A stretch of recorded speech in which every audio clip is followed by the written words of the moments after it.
ایک دوست سجاد حیدر صاحب انڈیا سے ہم سے پوچھتے ہیں کہ میرے بہت سے دوست ہندو ہیں، میری اور ان کے درمیان اسلام کے بارے میں تبادلہ خیال ہوتا ہے۔ اس نے ایک سوال کیا ہے، اس نے کہا ہے کہ میں آج تک جتنی تہذیبیں بھی دریافت ہوئی ہیں، چاہے وہ موہنجو داڑو کی ہو یا کسی اور جگہ کی، اس سب کے اندر سے یہی پتہ چلتا ہے کہ انسان زمانہ قدیم سے مشرک تھا۔ ٹھیک ہے، تہذیب بالکل ایسی نہیں تھی کہ جس میں مہد پن پایا جاتا ہو۔ جب یہ ثابت ہو رہا ہے تو آپ کا یہ مذہب اسلام کہاں سے مہد پن لیا ہے؟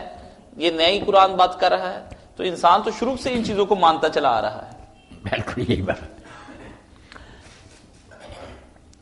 سجاد میرے بھائی، وہ ہمارے ہندو بھائی جو ہے نا، ان کی یہ بات جو کچھ انہوں نے دیکھا کہ جو خدائیاں ہوتی ہیں بت ہی نکلتے ہیں، لوگ پوچھتے ہیں، اس کی وجہ سے وہ کہہ رہے ہیں، مگر یہ کہ شروع سے انسان پوچھتا تھا، شروع سے ان کے پاس کوئی ثبوت نہیں۔ قرآن یہی کہتا، حدیث پر تاریخ بتاتی کہ 10 پشتیں جو تھیں نا آدم علیہ السلام، وہ موحد، کوئی شرک نہیں کرتا تھا، نہ کوئی بت تھا نہ۔ یہ حضرت ادریس علیہ السلام کی امت میں پھر ود سوا یغوث یوک نصر جن کا ذکر ہے سورہ نو میں۔ یہ نیک بندے، یہ جب فوت ہو گئے نا تو لوگوں کے دل میں شیطان نے یہ بات ڈالی کہ کتنے نیک تھے، تم ان کی مجلسوں میں بیٹھتے تھے، اثر ہوتا تھا، لوگ روتے تھے، توبہ کرتے تھے، اب مر گئے، کہاں ایسی محفلیں ملیں گی؟ تم یہ کرو کہ یہاں ان کی تصویر بنا لو، مورتیاں ان کے پاس بیٹھا کرو، سمجھ لو کہ جیسے زندہ تھے۔ ہم ان بزرگوں کی پہلے اتنا ہی کیا، پوجا نہیں، تصویریں بنا کر رکھ لی۔ مگر وہ پھر دوسری نسل آئی، وہ پھول ان پر ڈالنے لگی، خوشبوئیں چھڑکنے لگی۔ تیسری نسل نے کہا یار ہمارے بڑے ان کے پاس بیٹھتے، انہوں نے مانگنا ہی شروع کر دیا، بے ایمان ہو گئے۔ یہ 10ویں پشت آ کر پھر نوح علیہ السلام رسول آئے۔ یہاں ایک بات اور بھی ہے، بڑے بڑے لوگ اکٹھے ہوئے یونیورسٹیوں کے، انہوں نے کہا رسول اور نبی کا فرق نہیں سمجھ آیا۔ بڑے بڑے علماء لکھتے ہیں اس کے پاس کتاب ہوتی ہے، اس کے بعد نہیں، اس کے پاس شریعت نہیں، یہ کوئی باتیں نہیں۔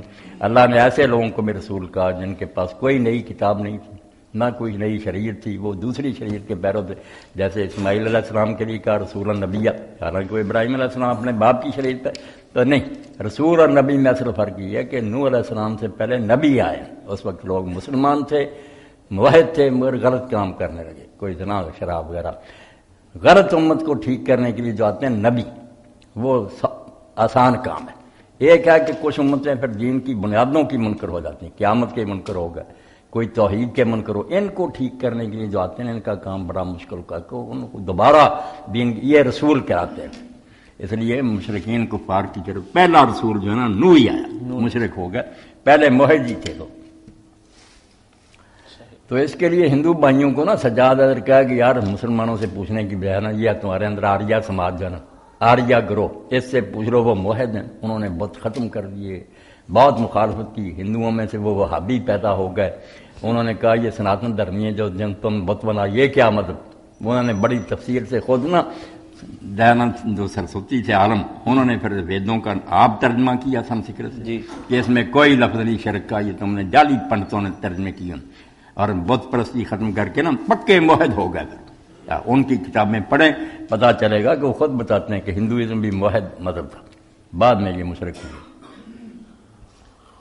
سجاد حیدر صاحب کا ایک دوسرا سوال ہے، وہ بھی یہ کہتے ہیں کہ ہندوؤں کی طرف سے یہ اعتراض بھی عمومی طور پر مجھ پر وارد کیا جاتا ہے کہ ہر مذہب کا کوئی نہ کوئی دائرہ کار تھا۔ مثلا حضرت عیسیٰ علیہ السلام کا دائرہ کار جو تھا وہ روم تھا، حضرت موسیٰ علیہ السلام کا بھی ایک دائرہ کار تھا، وہ اس کے درمیان کام کرتے تھے۔ ہندوؤں میں جو نبی ہوئے ہیں ان کو ہندوستان ملا، آپ اپنے نبی کو پوری دنیا کا نبی کہتے ہیں، یہ بتائیے کہ وہ کس طریقے سے پوری دنیا کے نبی ہیں جبکہ ان کی زندگی تو مکہ اور مدینہ تک کے درمیان ہی رہ جاتی ہے۔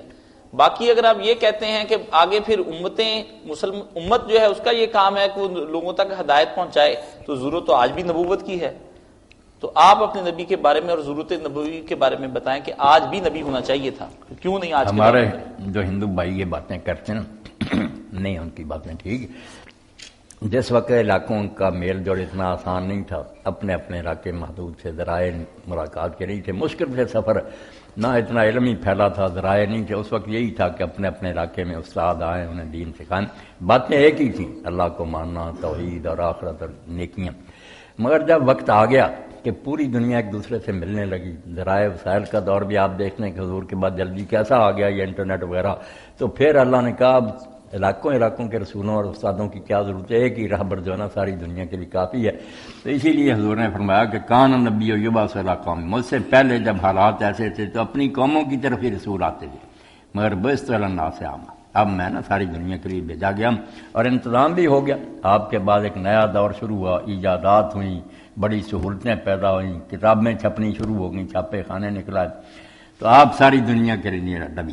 باقی جو نا امتیں پہچان نبی کی ضرورت ہے، نبی کی ضرورت نہیں۔ نبی ایسا نہیں ہوتا کہ مولوی ہے روز پیدا ہوتے رہے۔ نبی 3 وجہ سے آتا، یا تو پہلا نبی جو ہے نا اس کی تعلیم گم ہو گئی ہے، اس میں رد و بدل لوگوں نے کر دیا، یا نامکمل کام چھوڑ گیا کہ ابھی اس نے نا بہت سی باتیں سکھانی تھیں مگر وقت نہیں ملا۔ جیسے عیسیٰ علیہ السلام نے انجیل میں کہا کہ دین کی بہت باتیں باقی تھیں مگر اب تم ان کو برداشت نہیں کر سکتے، میرا جانا تمہارے حق میں بہتر ہے، میں اللہ سے درخواست کروں گا، وہ نیا رہبر تمہیں دے گا۔ اب بھی انجیل میں یہ وہ تمہیں پھر مکمل دین دے گا۔ تو یا دین مکمل نہیں ہوا، یا اس میں ملاوٹ ہو گئی، یا وہ کسی خاص علاقے اور قوم کے اس زمانے کے حالات کے مطابق قوانین تھے، عالمگیر نہیں تھے۔ جب یہ تینوں باتیں بچہ ختم ہو گئی کہ حضور ساری دنیا کے لیے، کتاب کی اللہ نے حفاظت کر دی، قرآن کا ایک شوشہ نہیں بدلا، اور جو ہے نا ملاوٹ وغیرہ اس میں نہیں ہوئی، اب کوئی ضرورت نہیں نئے نبی کی، مجددین ہوں گے، یہی حضور نے فرمایا پہلے نبی ہوتے تھے، اب نبی نہیں، میرے بعد امت میں ایسے عالم پیدا ہوتے رہیں گے ہر دور میں جو دین کو اصل شکل میں رکھیں گے، ملاوٹ کو وہ دور کرتے رہیں گے۔